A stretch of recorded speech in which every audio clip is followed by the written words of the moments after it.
By dawn's early light, millions of Americans give thanks for this land, our liberties, and those who defend it. That same pride inspired the words of our national anthem, penned here as the smoke of battle lifted over 2 centuries ago. When those American soldiers bravely fought and died, repelling the British onslaught, they did so not only for our people, which that flag represented, but for our principles, for which the flag stood, our God-given freedoms, the right to life, liberty, and the pursuit of happiness, equality under the law, government by the people. These are the threads that bind us together as Americans, for we are not a nation born of blood, but of belief.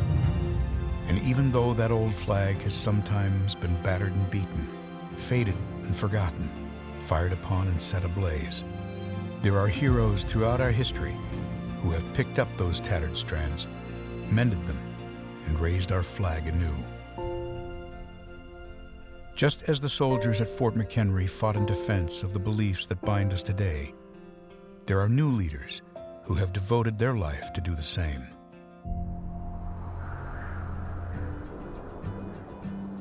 Greetings across the amber waves of grain. This is Mike Pence. Across Indiana highways and homes, his voice warmly welcomed Hoosiers each morning. Mike Pence filled the radio waves with conservative commentary, guarding our American ideals. But much like the man who inspired him, Mike didn't grow up a Republican. As President Reagan said, freedom is never more than one generation away from extinction. His grandfather was a hard-working Irish immigrant who drove a bus to provide for his family. His father served our nation bravely in the Korean War and earned a Bronze Star.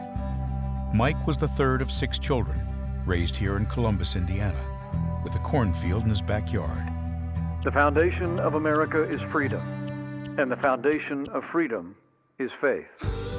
It was in this small Indiana town his foundation of faith in Jesus Christ was laid. And from that conviction sprung his love of people and service to others. It was at a church service where Mike met the love of his life, Karen. They married and have 3 children, Michael, Charlotte, and Audrey. I'm a Christian, a conservative, and a Republican, in that order. Mike became the president of a free market think tank, the host of a statewide conservative radio show, and then a congressman. In Washington, Mike quickly became known as a foremost defender of freedom. He led conservatives in the fight to protect our time-honored values of family, faith, life, liberty, and limited government.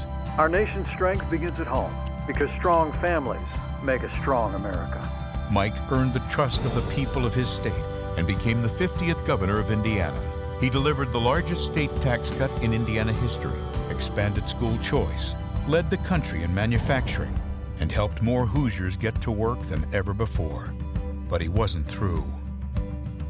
ABC News has learned that Donald Trump will choose Indiana Governor Mike Pence to be his running mate. I would like to introduce a man who I truly believe will be the next Vice President of the United States, Governor Mike Pence. As our Vice President, Mike Pence has held tightly to those threads of freedom woven through our history. Leading with those principles alongside President Trump, our nation experienced prosperity like never before. He is solid as a rock. He's been a fantastic Vice President. And now, in these uncertain days, we are equipped to overcome. In times of trouble, some call to retreat from those ideals.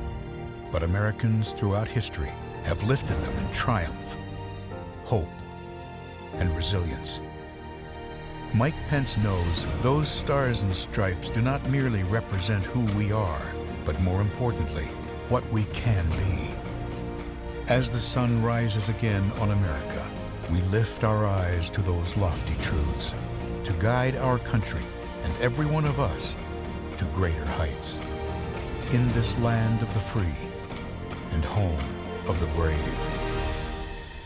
Vice President Mike Pence.